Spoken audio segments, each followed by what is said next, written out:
Tonight on The Best Times, we update the work of the Aging in Place Initiative, a program designed to help low-income seniors stay in their homes for as long as possible. Is it time for you to go back to school? Find out as we discuss the concept of lifelong learning.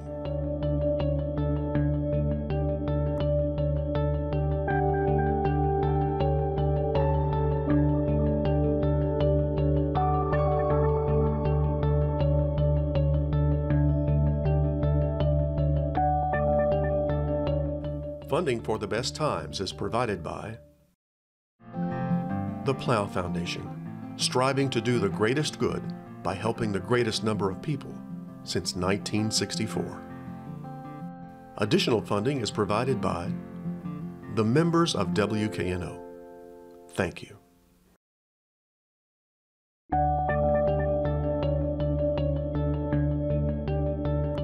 Hello, I'm Chris Hardaway. Welcome to this edition of The Best Times, a series that looks at life after 50. In a 2012 survey by the Plow Foundation, 94% of Shelby County seniors said they wanted to live in their homes for as long as possible. And why not? Like Dorothy said, there's no place like home. Yet census surveys report that nearly half of their respondents felt that their homes would only somewhat meet their needs as they got older. Take a look at your house. How many steps lead up to your front door? As we age, those steps can become a barrier instead of an entranceway. Tonight on The Best Times, we examine the concept of aging in place.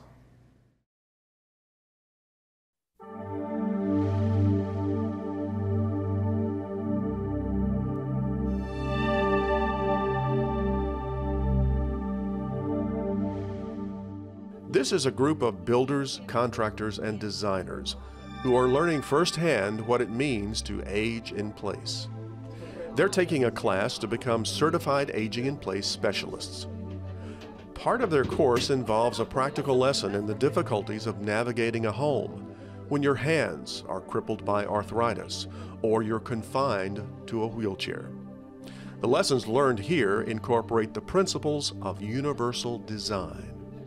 Universal design takes aging in place one step further, and what it does is it makes your home accessible no matter what stage of life you're in, what ability you may or may not have, and it makes your home visitable for any of your friends, family, anyone in the neighborhood, depending on if they have any abilities or not. It just makes the home easy to live in.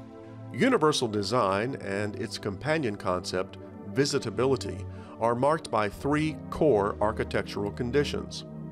At least one zero-step entrance into the house, doorways with a minimum clearance of 32 inches, and at least a half bath on the main floor. This is the Habitat for Humanity of Memphis model home. All Habitat homes are built with universal design principles. Every Habitat home is built to be what we call visitable. The basic parts of that are having one zero-step entrance. For most of our homes in the Uptown area, that is at the rear door. It means having all of the doorways, but the exterior doorways and the interior doorways are 36 inches wide. That's more than wide enough to accommodate a wheelchair. We always have a bedroom on the first floor if we're doing a two-story house, and we always have a bathroom on the first floor if it's a two-story house, and every home has a bathroom on the first floor that has at least a 5 by 5 foot turning radius for a wheelchair. The importance of enabling our older citizens to age in place by employing these universal design principles is at least twofold. For senior citizens, for anyone really, we're happier at home. And if you've lived someplace for many years, you want to stay there. And so that's important for your mental and emotional health, but we also know that mental and emotional health impacts physical health. So when a senior citizen is living in their own home and they're happy, they're going to be healthier, they're going to live longer, and that has consequences for them and also has benefits for the rest of society. The benefits to society of aging in place can be counted in dollars. Research by the Department of Housing and Urban Development revealed that non-institutional care at home cost an average of $948 per month, versus a nursing home costing well over $5,000 per month. And out-of-pocket medical expenses for a homeowner came to $554 a month, versus over $1,000 a month for institutional services. When folks are happy in their own home, they're not in an institutional setting where society is having to assist with their care in the form of taxpayer subsidies. In 2015, the Plow Foundation awarded a 2-year grant to Habitat for Humanity and several other partner agencies, such as MLGW and Service Over Self, to identify low-income seniors in Shelby County who need modifications to their homes to enable them to age in place. The Plow Foundation did a study and determined that about 7,900 owner-occupied homes with a senior citizen need some type of significant critical repair or accessibility, a handicap accessibility modification in order for the senior to continue living in that home. One of the more visible aging-in-place projects are wheelchair accessible ramps. Habitat volunteers, led by supervisors from MLGW, are building ramps across the county for low-income seniors who need them for access to their homes. When you're younger and you have perfect mobility, you don't think about, you don't even pay attention to that 1 or 2 steps up into your house. You don't pay attention to the fact that in order to step into an average bathtub, you have to be able to pick your leg up over 20 inches. But when you can't do that anymore, suddenly that 1 or 2 steps that you used to just hop down when you were younger, that means you don't go outside at all. And over the years, we've worked with folks where we've built a wheelchair ramp for them, and they leave the house unassisted for the first time in years. The Williford home is undergoing major repairs. The 2 seniors who live here have medical issues and need a bathroom that can accommodate them.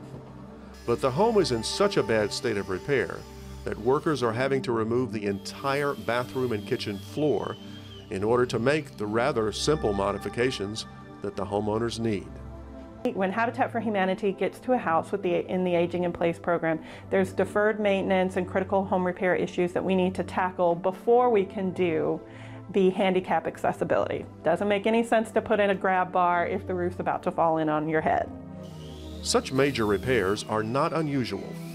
The average job costs about $13,000, with the maximum budget set at $20,000.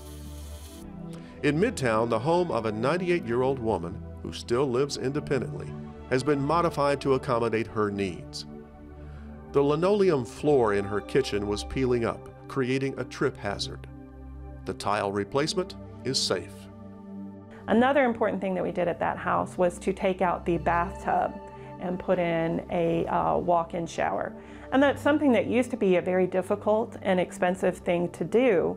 But these days, now that they have shower pans that are the same shape and size as bathtubs, you can really just pop out the bathtub, pop in the shower pan, put a new surround in, and it's something that used to take several days, and now it can be done in about 4 or 5 hours.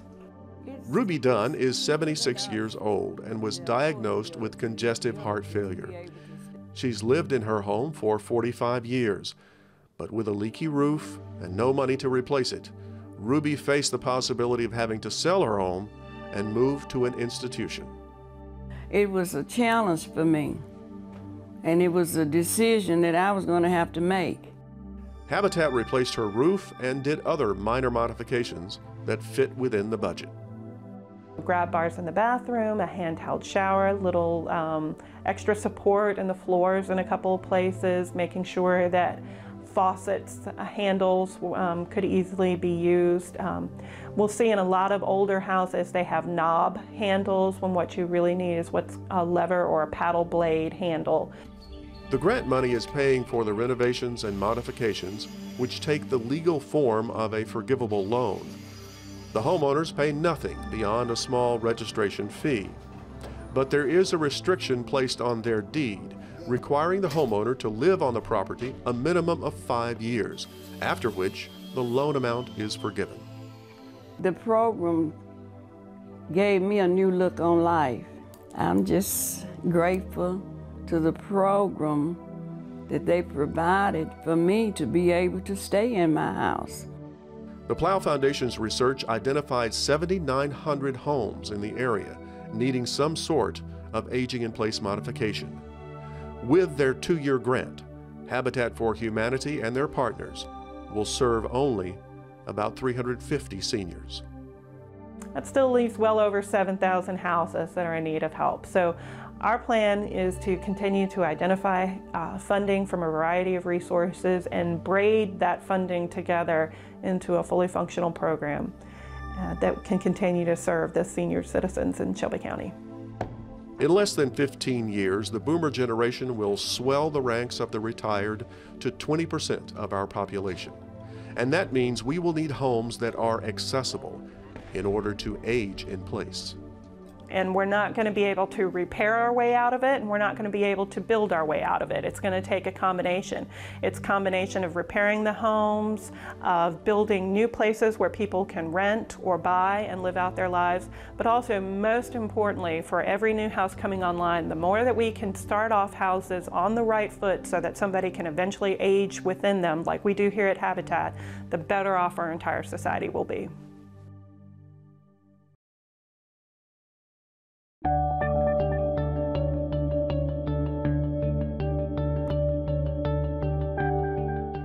Most of us have spent the first 20 or so years of our lives in a learning environment, working toward a diploma or degree. But then the education phase of our lives comes to an abrupt halt. That pattern has changed, however, within the last decades, as more adults have realized the value of lifelong learning. As we age, continued learning can have important benefits beyond simply teaching an old dog new tricks.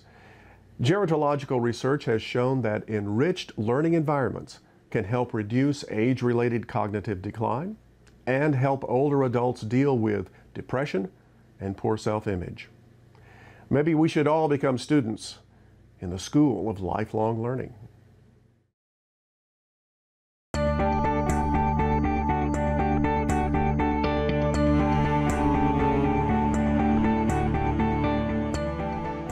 Lifelong learning sounds like a self-defining phrase, but what really is meant by lifelong learning?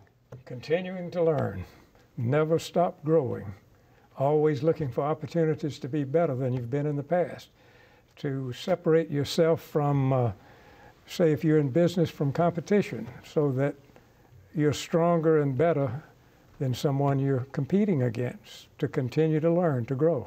And that takes on, what forms does that take on? All forms. Yeah. All forms meaning? All forms. You know, you can learn in so many different ways. You know, as we've talked about before, it's not just academic learning environments, but just participating in the community, engaging in some experience that you haven't engaged in before. Sure. So it has a very broad application.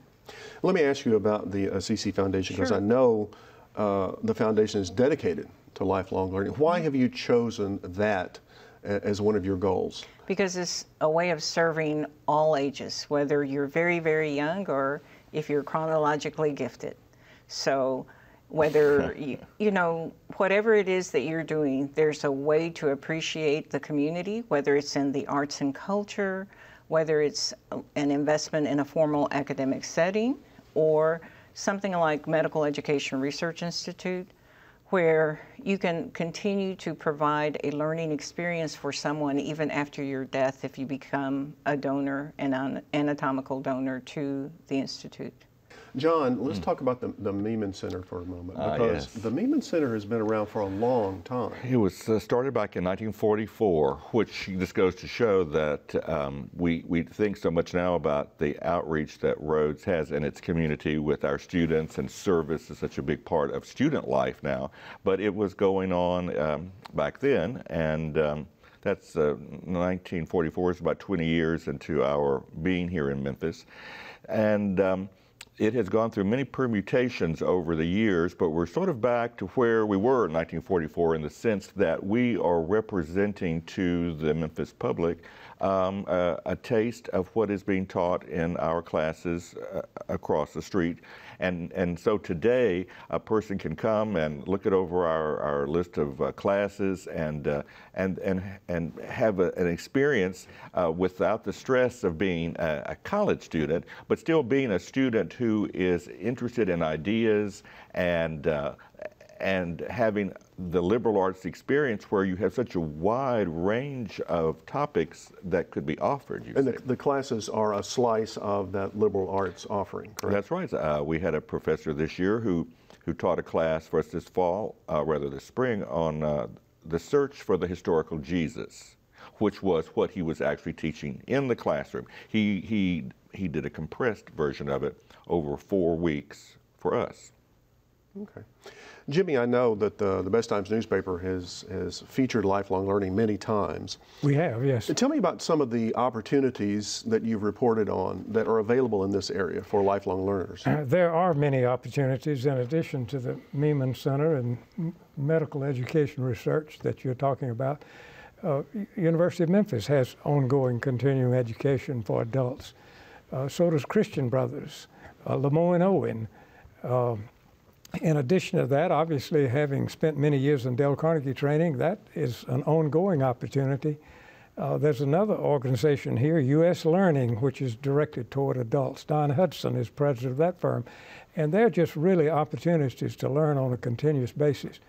In addition to that, you have computer classes, technical type of training available.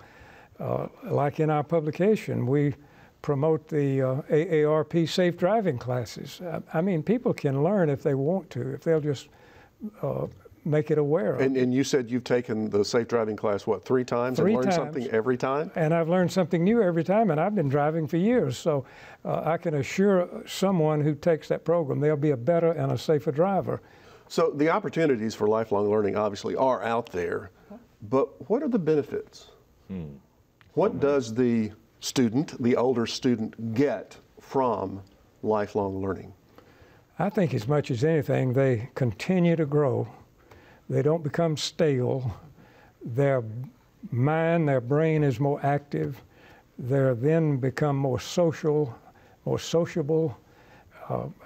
I mean, there's just every kind of benefit. Now, from a business perspective, they may improve their earning capacity.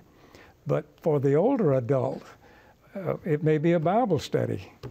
It could be any kind of book club, anything that would keep you active. Keep your mind going, the cognitive aspect. Yes. We would all agree that the cognitive aspect is the big part. Well, I think you can just enjoy the experience of living more. So whether it's something more formal like he described, or going to a cultural event and being able to enjoy something without having to be tested, without having a compressed time schedule, to do it at your own leisure, to do really deep research into some topic you may have wished you could have studied a little bit more when you were in a formal academic setting. And the other thing is like survival. Even though he mentioned driving, the benefit for me, for example, many of my friends are of a certain age who have parents of a certain age who there's some question about their safe driving habits, right? And so there's a discussion about taking away the keys. So the other day, well, it's been longer than the other day, but I was looking at a news report and I thought, oh, there's my out. So I called my children and said, you guys are off the hook. You do not have to worry about taking away my keys. You are safe. Because if you ever think I'm a danger on the road, I'll just buy a self-driving car. Because look how the technology has changed, right? True. So it's a matter of survival. It's so liberating when you're able to find out that kind of information. Well, let's talk about that technology, because we are obviously in the computer age, it's the digital age, we have the internet. Is all of this changing the current model of lifelong learning? And what's the impact going to be in the future, if you can project into the future? I think there'll always, this technology will always move forward, and it will be very useful for people to, for example, someone who is working on a degree and has a job and can only get on the computer in the evening, you know. I think, though, for the kind of classes that we have at the college, while we might eventually do more of that and do some streaming or you know, Skyping. The thing is, it's just having a bunch of people together in a room at the same time, and that you can't duplicate that experience over a computer yet. I sit in on classes as much as I can because the delight, the pleasure people have from either getting to express their views or just sitting quietly and listen, it really, as you were saying, it really shows that if people continue to get out of the house, to do things, to keep their minds active, that they are just happier people. The classroom environment of continuing to learn, it's like you're being held accountable by your peers. You're not just there by yourself. And it adds a social aspect too, does it not? As well, yes. In addition to the cognitive aspect. You know, you can achieve that even when you're not in the same physical setting because, you know, with online programs That's right. that they offer through different academic centers now, there's an online community where you build those connections in a very different way, where you do pick up different personality traits of different individuals by the way they choose to respond, whether, you know, through whichever form of technology there is. So I think as we look at younger generations and the way that they bond together, even though they may not have physically ever seen each other or been in the same geographic location, there are so many ways that technology can expand that cohesive experience of learning together. But even for individuals who may, for some reason, be impaired or not be able to get out of the home, they can still experience many things through technology, through a virtual experience. And so they get the benefit of all those wonderful opportunities to see and experience and participate in something, to learn and to grow. If technology is changing the future of lifelong learning, I'm curious, what about the boomer generation? As it becomes 20% of the population, what effect is that going to have on lifelong learning? I think it will obviously stimulate lifelong learning. Again, like I said earlier, if a person is continuing to learn, regardless of their age, they become more effective and more competitive and more capable at what they do. And so if there's a large number of peer group that they're competing against for business, for life, whatever, those that continue to learn are going to be a little bit better than the ones who don't learn. And so I think the boomer generation is going to stimulate the need for continuing to learn. What do y'all think about that? Yeah, we want it faster, and we want it smaller, and we want it in whatever bite sizes. We want it now, too, don't we? Absolutely. Yeah. And, you know, and in as many varieties as we can get it, right? With as many perspectives as we can. Absolutely. So, and then we have a younger generation, I think, that's really pushing us forward in a different way. Because, see, they think we don't have sense enough to retire. They want us to go away because they want to take our jobs, but we're still learning. And we think, oh, we're still having fun. We don't want to go away yet. You know, because they have a different perception of what life in retirement should look like, I think. I think, though, it is going to be interesting to see that people in the generation that is in college now who find themselves more in solitude with their electronic devices, will they ever be able to go back into a kind of the kind of culture that we as boomers and others who have been used to more personal interaction, you know, talking, calling people on the telephone, how that will be. I can't look into the future to imagine what that will be like, but there's enough of us baby boomers to keep continuing education, lifelong learning going for a long time. Probably increasing. Yes. Probably so. And I think it will look a very different way than it looks now. But, you know, just think about it.